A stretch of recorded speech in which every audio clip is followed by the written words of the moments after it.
this is the income pyramid, and it's kind of, it's an important slide, so I'm going to make it bigger. I'm going to go too big.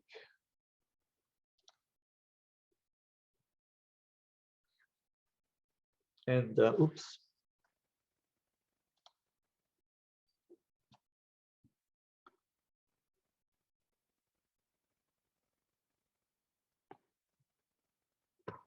Okay, so this is the income pyramid. So I get rid of this thing. So I can move this down a bit. Okay, let's move down to here. Okay, this is your income pyramid at retirement. And again, you know, retirement doesn't necessarily mean age 62 or 66 and a half. It means you can retire, you can be financially independent and retire when you can cover all of your monthly expenses month over month for the rest of your life without having to work. Okay, without having the need to run a business or go to a job in order to meet your expenses, right? Because if you still need to, if your passive income or your source of income are not sufficient to cover your monthly expenses month to month for the rest of your life, then you probably need to run a business or go back to work. Okay, so, but you know, retirement age can be when you're at that point. Okay, when you get to the point that where you can cover all your monthly expenses for the rest of your life without having to work, you are financially independent, and you could retire at that age if you so wish. Okay, and we mentioned earlier, Kobe Bryant retired at 36, but he retired with a net worth of something like $500 million, okay. Which is more than you need, you know, more than is necessary to live a decent life in California. But you know, so be it. Okay, so this is what your income pyramid should look like, or will probably look like when you retire. Okay, and it starts from the bottom. So your base is your Social Security. I should change the number. I try to use round numbers because they're easier to work with than fancy numbers. Okay, so Social Security is your base. That's your foundation.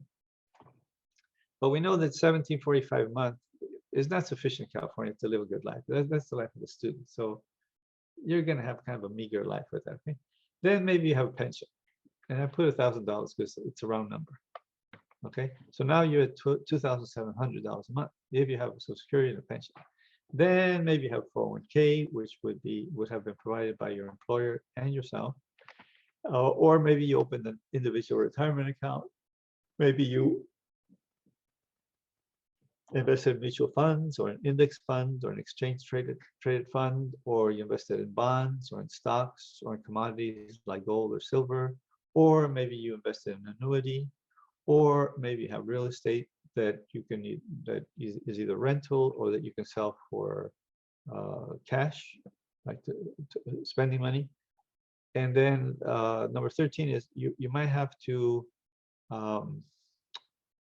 use your net worth to cover your month-to-month expenses for the rest of your life.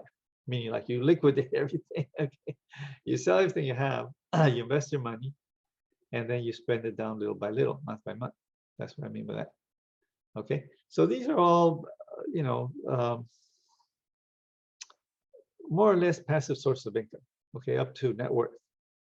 Okay, where if you started early and you invested early, you built a fund, right? That might be, well, the average American has 100,000, which is not much. The average California homeowner probably has about 200,000, which is also not much. Okay, right? But depending, whatever you did, you know, you do what you did. Okay, hopefully it's a lot.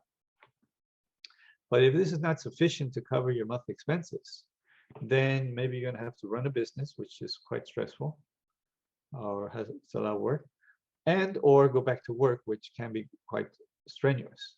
Okay, so that's how it works.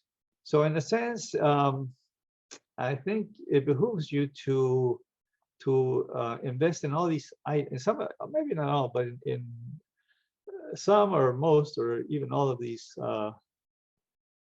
categories from 1 to 12,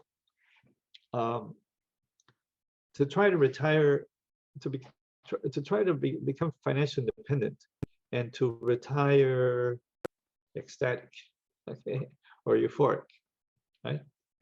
So, but the main thing here is for you to think about these investment instruments and how can you build them for your future, right? Because that's, again, this assignment is it's about you, it's for you, okay? It's not about your instructors, it's for you, right? For you to use this opportunity to plan your financial future so that you can have a wonderful life and a fabulous retirement, right? Okay, one more slide.